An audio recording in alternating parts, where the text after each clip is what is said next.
যে কারণে Indian idol থেকে সরে দাঁড়ালেন বিশাল দাদলানি।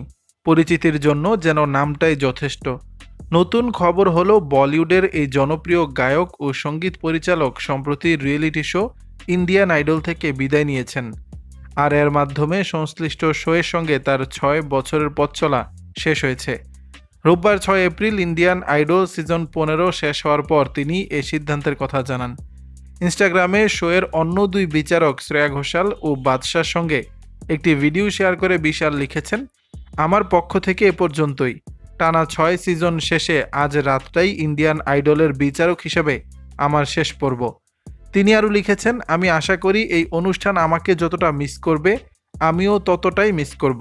শ্রেয়া, বাদশাহ, আদি, আরাধনা, চিত্রা, আনন্দজি, সোনাল সহ আরও অনেকেই ছিল এবং বছরের পর বছর ধরে সহবিচারক, গায়ক ও সঙ্গীত শিল্পীদের ধন্যবাদ।